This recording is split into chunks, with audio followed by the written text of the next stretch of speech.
Monsieur, vous êtes en retard. Son mari vient tous les jours, et il est déjà à l'intérieur. J'étais venu au bureau de ma femme, pour lui faire une surprise, mais le vigile a souri et m'a dit. Monsieur, vous êtes en retard. Son mari est. Je me tenais dans le hall du luxueux centre d'affaires L'Aurore, avec un bouquet de pivoine blanche à la main. C'était ses fleurs préférées, un choix qu'elle qualifiait toujours de caprice bien trop cher. Aujourd'hui, nous fêtions nos 10 ans de mariage, et j'avais décidé d'ignorer sa demande de ne jamais passer sans prévenir. Marine travaillait comme directrice financière, dans une grande entreprise de logistique. Et, depuis 6 mois, son emploi du temps s'était transformé en un véritable cauchemar. Des nuits tardives, des voyages d'affaires soudains, des week-ends passés au bureau. J'avais patienté, j'y avais cru. J'avais préparé des dîners, qui refroidissaient sur la table, et j'avais gardé précieusement des messages vocaux, qu'elle oubliait d'écouter. Le vigile d'un certain âge, affichant un sourire amical, a levé les yeux de son écran. Bonjour. Comment puis-je vous aider? Je viens voir Marine Vallet, ai-je dit, ressentant l'excitation maladroite d'un adolescent. C'est notre 10e anniversaire. Une surprise. Il a vérifié son écran, puis m'a regardé avec une admiration sincère. C'est très mignon, monsieur, mais je crains que vous ne soyez en retard. Son mari est déjà à l'intérieur. Il vient tous les jours. Il est passé il y a à peine 20 minutes, comme d'habitude. Le temps s'est arrêté. J'ai entendu ma propre voix, lointaine et étrangère. Tous les jours? Oui, monsieur. C'est un homme tellement attentionné. Il apporte toujours du café, et parfois des fleurs. Hier, je crois que c'était des roses. Marine est tellement heureuse, quand il vient. J'ai lentement posé les pivoines sur le comptoir en marbre de la réception. Les pétales ont touché la pierre froide, et j'ai repensé à notre conversation du matin, 3 heures plus tôt. Elle se dépêchait pour une réunion importante, et m'avait embrassé sur la joue. Elle m'avait dit qu'elle m'aimait. Il était déjà à l'intérieur. Hier, c'était des roses. Tous les jours. Mon visage a dû trahir quelque chose d'étrange, car le vigile a froncé les sourcils. Monsieur, tout va bien? Absolument, ai-je entendu mon propre calme répondre, sentant cette tranquillité m'envelopper comme une épaisse couche protectrice. J'ai simplement changé d'avis. Quel travail! Je vais laisser les fleurs ici. Vous les lui remettrez? Bien sûr, monsieur. Je suis sorti dans la rue, et le soleil de mai m'a frappé les yeux. Je suis monté dans ma Peugeot, que nous avions achetée ensemble il y a 3 ans, et j'ai regardé la façade vitrée du bâtiment. 10e étage. La fenêtre de droite, c'était son bureau. Elle m'avait déjà montré des photos. Les stores étaient tirés. Je n'ai pas pleuré, je n'ai pas crié. J'ai allumé le dictaphone de mon téléphone, et j'ai commencé à parler à voix haute, enregistrant chaque détail. L'heure, le nom du vigile sur son badge, Bernard Leroy, le numéro de téléphone de l'entreprise sur le mur, la marque de son café sur le gobelet en carton. C'était instinctif, professionnel. Je suis journaliste de formation, j'ai quitté le métier il y a 5 ans, mais les réflexes sont restés. J'ai passé 3 heures dans la voiture. À 18 heures, je les ai vus. Il est sorti le premier, grand, grisonnant, portant une veste élégante, qui coûtait plus cher que mon salaire mensuel. Il a regardé autour de lui, a souri à quelqu'un dans l'embrasure de la porte. Puis, elle est apparue. Marine, ma femme. Elle riait, en replaçant ses cheveux. Ces mêmes cheveux que je caressais la nuit précédente, pendant qu'elle s'endormait à mes côtés. Il a posé sa main sur le bas de son dos, légèrement, avec une assurance de propriétaire, et ils se sont dirigés vers le parking souterrain. Je les ai pris en photo avec mon téléphone. La qualité était mauvaise, prise de loin, mais suffisante pour commencer. J'ai noté la plaque de sa voiture, une Mercedes noire avec une plaque personnalisée, que j'ai apprise par cœur. Ensuite, je suis rentré chez nous. Notre maison, notre charmante maison à 2 étages en banlieue, que nous avions rénovée pendant 3 ans. Nous avions choisi les papiers peints ensemble, et nous nous étions disputés sur la couleur des meubles de cuisine. Je suis entré dans le salon, et je me suis assis dans son fauteuil préféré. Autour de moi, il y avait ses affaires, des photos de notre lune de miel en Grèce, ses livres.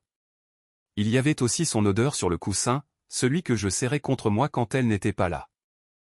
J'ai sorti mon ordinateur portable, et j'ai créé un nouveau dossier. Je l'ai nommé « Projet dit ». Ensuite, j'ai ouvert un document, et j'ai commencé à rédiger une chronologie. Les 6 derniers mois, chaque voyage d'affaires, chaque retard au bureau, et chaque appel sans réponse. J'ai trouvé, dans sa table de nuit, un ancien téléphone professionnel qu'elle avait oublié de prendre. Il n'y avait pas de mot de passe. J'ai tout copié. Ces échanges avec lui avaient commencé il y a 8 mois. Le premier message, « Merci pour votre confiance sur ce projet. » Un dîner en guise de remerciement? La réponse, « Mon mari ne comprendrait pas, mais j'accepte. » J'ai lu jusqu'à 3 heures du matin.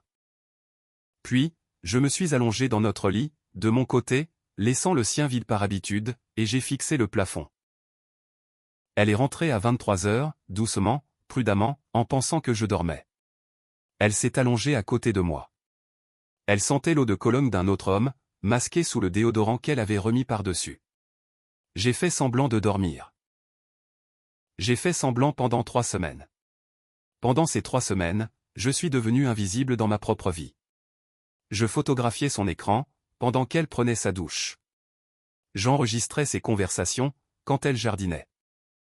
J'ai trouvé des relevés bancaires, des virements vers un compte d'investissement, qu'elle avait ouvert séparément. 50 000 €.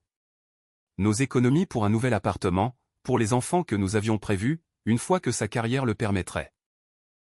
J'ai engagé un détective privé, un vieil ami de l'université, qui me devait une faveur pour avoir sauvé sa réputation. Damien a travaillé vite, et sans faire de bruit. Une semaine plus tard, j'avais un dossier complet. Son nom était Alexandre Vasseur. Directeur général, marié, 2 enfants, membre du conseil d'administration, et candidat au poste de président du directoire. Sa femme, Hélène Vasseur, était une philanthrope, élue maire de l'année par un magazine local, une femme aux yeux fatigués sur les photos mondaines. Je ne voulais pas faire de scène, je ne voulais pas de sang. Je voulais qu'ils ressentent tous les deux ce que j'avais ressenti, à cet instant précis, devant le comptoir du vigile. Oui, quand le monde s'effondre, et que tu es obligé de sourire. Je voulais une réponse systémique, froide, inéluctable, et légale. J'ai commencé par Hélène. Une enveloppe anonyme avec des preuves, les hôtels, les heures, des photos de leurs entrées et sorties. Rien de vulgaire, juste des faits. Suffisamment pour qu'elle mène sa propre enquête. Suffisamment pour qu'elle engage son propre avocat. Suffisamment pour geler les actifs de son mari, en vue du divorce. Ensuite, j'ai contacté le service de conformité de l'entreprise. Une lettre anonyme dénonçant un conflit d'intérêts, une liaison au bureau avec une subordonnée, et de potentielles infractions financières. J'y ai joint les relevés de nos économies détournées. C'était la preuve que Marine avait accès à des informations internes, et qu'elle les utilisait à des fins personnelles. Mais ce n'était que la préparation. L'événement principal devait se produire au moment où il se sentirait en totale sécurité. Quand il obtiendrait sa promotion, quand elle déciderait que j'étais trop stupide pour m'en rendre compte, quand ils seraient tous les deux au sommet de leur petit succès sordide. Je les observais depuis le balcon de l'immeuble d'en face, que j'avais loué en me faisant passer pour un écrivain en quête d'inspiration. Je le voyais arriver chaque matin. Je la voyais courir à la fenêtre, quand sa voiture klaxonnait. Je voyais notre vie, transformée en leur routine quotidienne. Et j'attendais, car la vengeance est un plat qui se mange froid. Mais j'avais l'intention de le servir glacé. Avec des calculs précis, une présentation soignée, et un accord final, après lequel il ne resterait plus rien. Ni carrière, ni argent, ni amour, ni respect. J'ai fermé mon ordinateur à 3 heures du matin, et je suis allé dormir. Demain serait un nouveau jour. Le jour où le chasseur devient la proie, sans même réaliser qu'il est tombé dans un piège. 3 semaines se sont transformées en 2 mois. Je vivais une double vie, et ce mensonge était devenu ma seconde peau, épaisse, inconfortable, mais nécessaire. Le matin, je préparais le café de Marine, exactement comme celui qu'il lui apportait au bureau, et je la regardais en prendre une gorgée, sans remarquer la différence. Elle m'embrassait sur la joue, m'appelait « mon lapin », me demandait quels étaient mes projets pour la journée. Je lui parlais de rendez-vous avec des éditeurs, d'articles que je n'écrivais pas, de voyages que je ne faisais pas. Elle hochait la tête sans écouter, perdue dans ses propres pensées. Damien m'envoyait des rapports tous les 3 jours. Vasseur et Marine ne se voyaient pas seulement au bureau. Ils louaient un appartement dans le centre, dans le quartier de Saint-Germain-des-Prés, un immeuble avec gardien et vue sur la Seine. 3 pièces, 120 mètres carrés, 7 000 € par mois. Ils payaient en espèces, par l'intermédiaire d'un prête-nom. Mais Damien avait tout découvert, grâce aux caméras de surveillance de la boutique d'en face, aux horaires du gardien, et à la concordance des plaques d'immatriculation. Je suis passé devant cet immeuble 7 fois. La 8e, je suis entré dans le hall, je me suis présenté comme un inspecteur des assurances, et j'ai vérifié l'interphone. Leur nom de famille n'y figurait pas, seulement AV et MV, comme de jeunes mariés. J'ai pris l'étiquette en photo avec mon téléphone, et je suis parti avant que le gardien n'ait le temps de poser la moindre question. Hélène Vasseur a réagi à ma lettre anonyme plus vite que je ne l'espérais. 10 jours plus tard, Damien m'a informé qu'elle avait engagé une avocate spécialisée en droit de la famille. Une femme réputée pour être un vrai requin, spécialiste des divorces aux enjeux colossaux. Hélène avait fait bloquer les comptes conjoints, et demandé un audit de leur patrimoine familial. Vasseur n'en savait rien. Il continuait à venir voir Marine chaque matin, avec du café et des roses. Il continuait à planifier sa promotion, lors de la prochaine réunion du conseil d'administration. J'ai découvert la date de cette réunion, le 15 mai. 10 h du matin.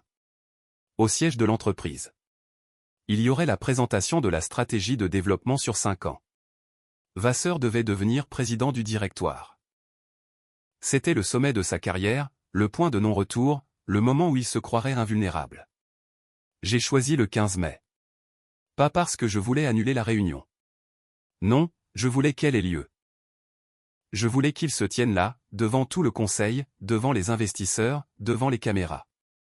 Je voulais qu'il se sente vainqueur, juste avant que son monde ne s'effondre. Marine devenait nerveuse.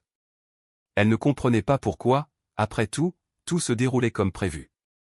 Il lui avait promis de divorcer d'Hélène après sa promotion, il lui avait promis une vie commune, il lui avait promis les enfants que je ne lui avais jamais donnés. Elle ignorait qu'Hélène avait déjà rassemblé tous les documents, et que son avocate préparait une requête en partage des biens. Une requête mentionnant l'utilisation abusive des fonds familiaux, pour entretenir une maîtresse. Elle ignorait que, dans le bureau du service de conformité de l'entreprise, reposait ma lettre anonyme, accompagnée des relevés bancaires prouvant le transfert de nos économies. Je continuais à jouer mon rôle. Je lui ai même acheté une bague pour nos 10 ans, un achat que nous avions repoussé. Elle a fondu en larmes, m'a serré dans ses bras, et m'a dit que j'étais le meilleur mari du monde. Je l'ai regardée dans les yeux, j'y ai vu qu'elle cherchait mon pardon, pour ce qu'elle était en train de faire. Elle ne l'a pas trouvé, mais elle a continué. Début mai, j'ai franchi la dernière étape. J'ai contacté Hélène Vasseur, plus de façon anonyme cette fois, mais par l'intermédiaire d'une connaissance commune, une journaliste que nous connaissions tous les deux. Je lui ai proposé une rencontre. Elle a accepté, une semaine plus tard, dans un hôtel discret en banlieue, où personne ne nous connaissait. Elle était plus grande que sur les photos. La fatigue dans ses yeux s'était transformée en autre chose, une colère froide et calculatrice. Nous avons bu du thé, pas du café, et elle a écouté mon histoire, sans poser une seule question. Quand j'ai terminé, elle m'a dit : « La seule différence, c'est que vous voulez le détruire.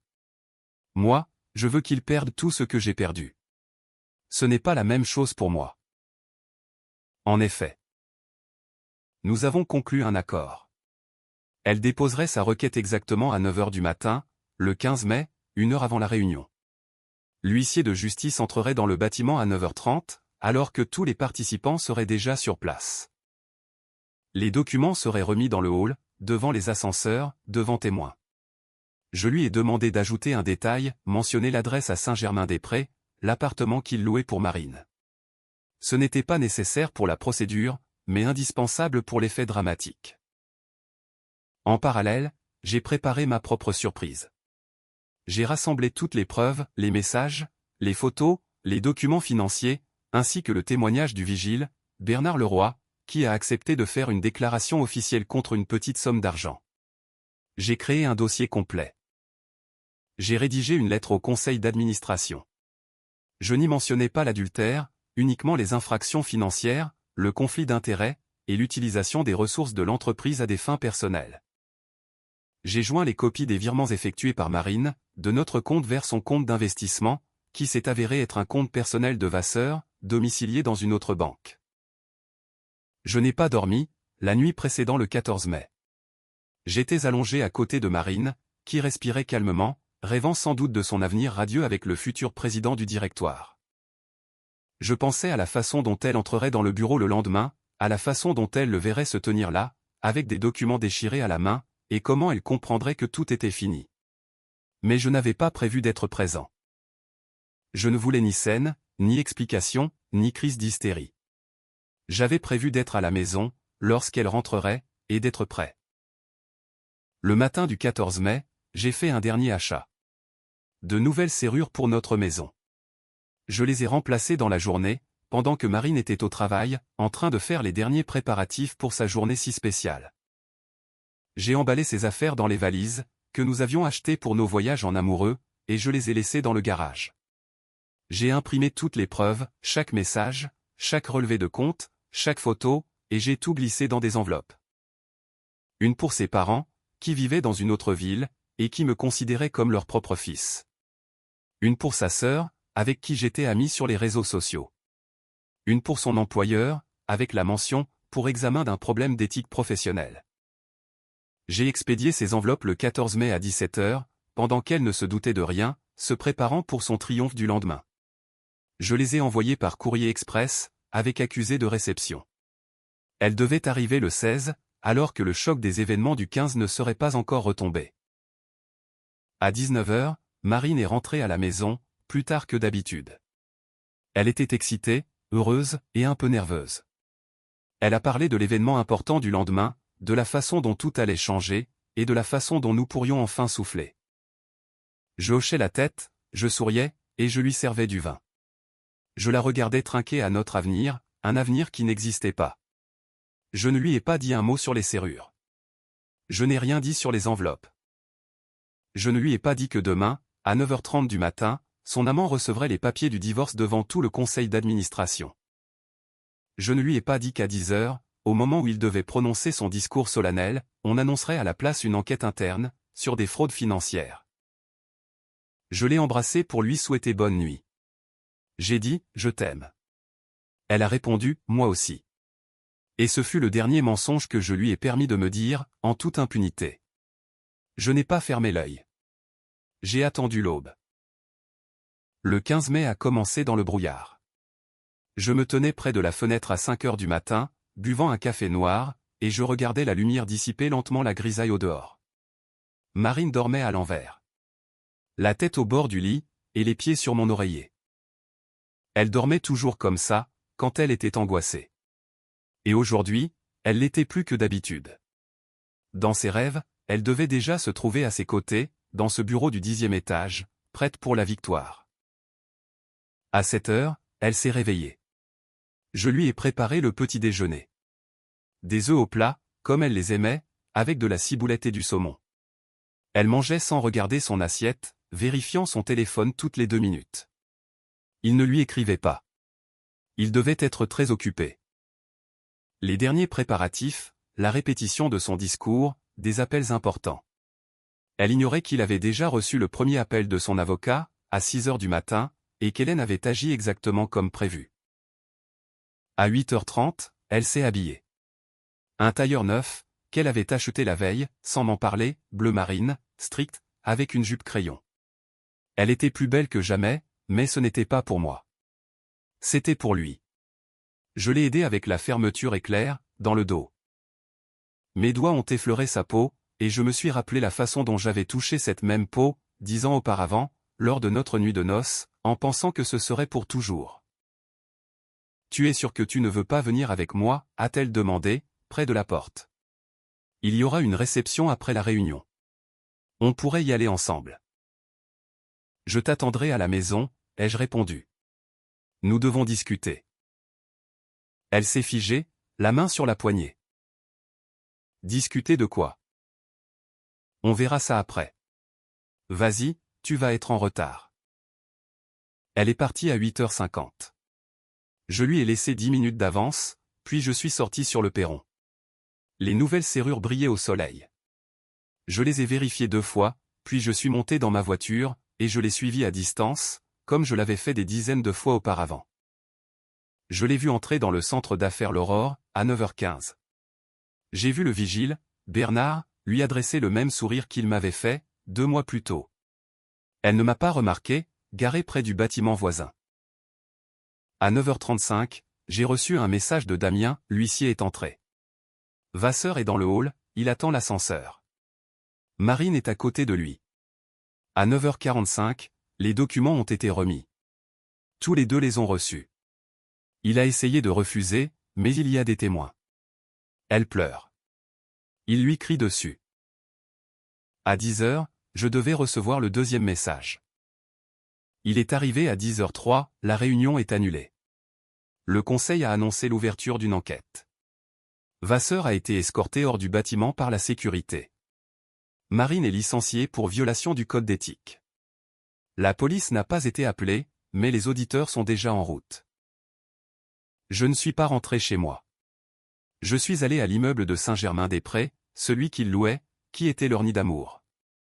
Je savais que je n'avais pas la clé, mais je savais aussi que le gardien se souviendrait de l'inspecteur des assurances.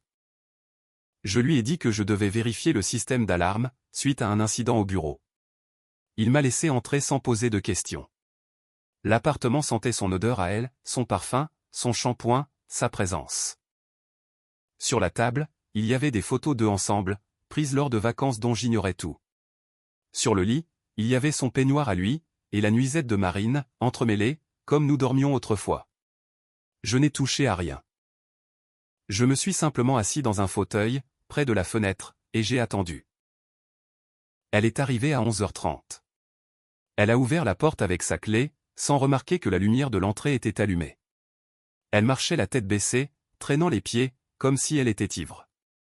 Elle est entrée dans le salon, et elle m'a vu. « Toi » a-t-elle dit. Ce n'était pas une question, mais une affirmation. Moi, ai-je confirmé. Elle ne pleurait pas. Ses larmes avaient dû sécher dans la voiture. Elle se tenait simplement là, agrippée au dossier du canapé, et elle me regardait comme si j'étais un fantôme. Depuis combien de temps le savais-tu ? 2 mois. Depuis le jour où le vigile m'a dit que ton mari était déjà à l'intérieur. Elle a tressailli. Tu n'as rien dit. Je te parlais chaque matin, quand je t'apportais ton café.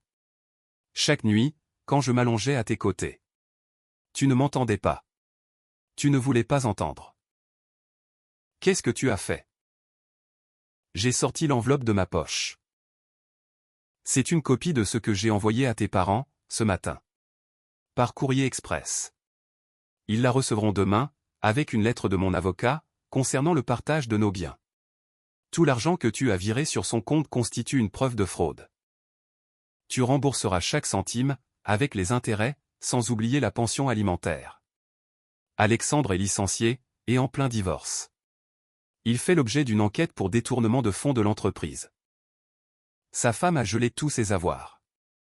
Leurs enfants apprendront la vérité par leur mère, et non par la presse. Du moins pour l'instant. Cela dépendra de la façon dont il va se comporter. Elle s'est laissée tomber sur le canapé. Elle ne pleurait toujours pas, elle restait assise, vide de toute émotion, comme une poupée de chiffon. Pourquoi, a-t-elle fini par demander. Pourquoi n'es-tu pas simplement parti ? À quoi bon toute cette mise en scène ? Je me suis levé, et je me suis approché de la fenêtre.